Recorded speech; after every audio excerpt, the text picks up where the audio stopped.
Сәлем достар, сіздермен бірге Асқар. Бүгін біз 2018 жылғы шыққан «Мой учитель» деген кино жайлы айтатын боламыз. Сіздерден сұрайтыным лайк басып, каналға жазылыңыздар. Райли есімді қыз мектепке басқа жерден ауысып келеді.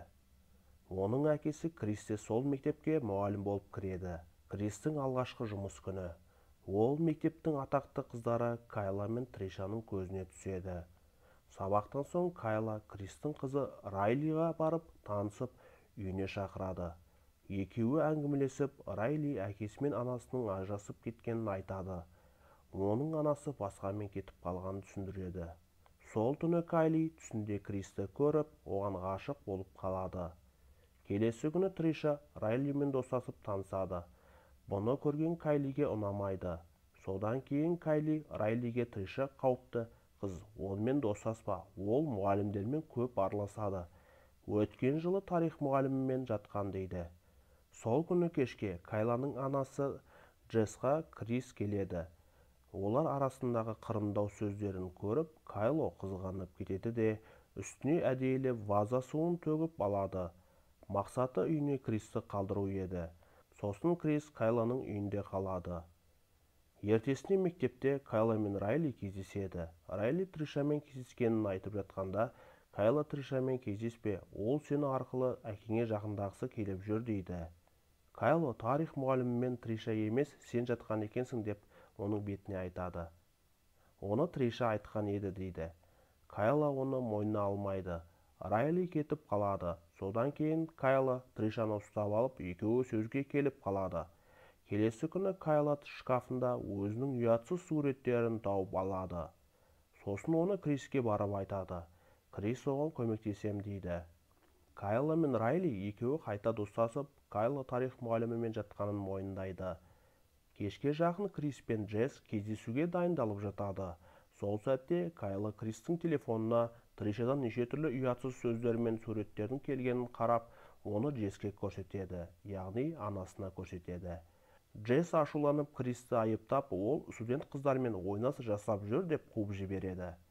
Крис түсініксіз жағдайға түсіп, сыртта көлікте отырғанда жанына Кайла келіп сүйіп қоздырады.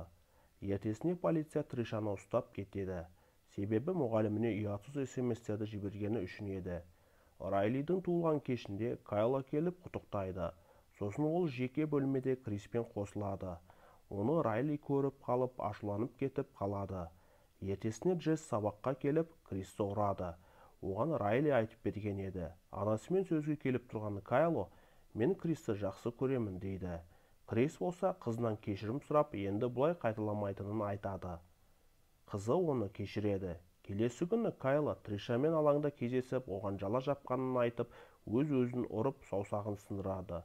Сол сәтте Крис келіп полиция шақырады. Тришаны полиция ұстап алып кетеді, ал Кайланы ауруханаға алып кетеді. Ауруханаға келген Райли әкесі енді саған қарамайтынын айтып, енді оны мазалама, бәрі бітті дейді. Оған Кайла келіседі. Содан соң Крис келгенде, Кайла оған енді оңаша қалдық деп айтады. Крис, бәрі бітті, мені ұмыт, олай болмайды, енді дейді. Кайла, мен сені ұмытпаймын, бәрібір мектепке барамын, сонда сені көремін дейді. Крис осы себепті жұмыстан шыққысы келетін болады. Сосын мектепте өз заттарын жинап жатады. Кайла ауруханадан қашып кетеді. Мектепке келгенде Райлиді көріп, Кристің өмірінде мен ғана болуым керек деп Райлиға пышақ тығады. Сосын Крис отырған бөлмеге келіп, Кристі аймалап, мойнына пышақ тақайды да, ол алдын мұғалімдерге осылай жасағанын айтады. Крис Кайланы итеріп жібереді де, орнынан тұрып жатқанда Кайла Кристі шалады. Ол басын ұрып, есінен танып құлайды. Сол сәтте еден жуушы келіп қалады. Оның көзіне Кайла өтірік жарақат алғандай болып көмек шақыр дейді.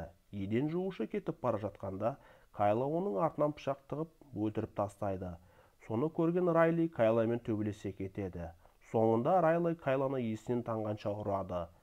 Полиция келгенде екі қызды екі жаққа алып кетеді. Келесі күні Райли колледжге кетеді. Оны әкесі Крис шығарып салады. Олардың сыртынан белгісіз біреу аңдып тұрады. Кино осы жерден бітеді. Бұл кинода адамдардың сұрауы жоқ екен. Сценарийін жазған адам әдейі солай жазған ба деп қалам. Сіздермен бірге болған Асқар. Каналға жазылып, лайк басып, бөлісіп кетіңіздер. Сау болыңыздар. И она даже не сбежала, узнав про тебя.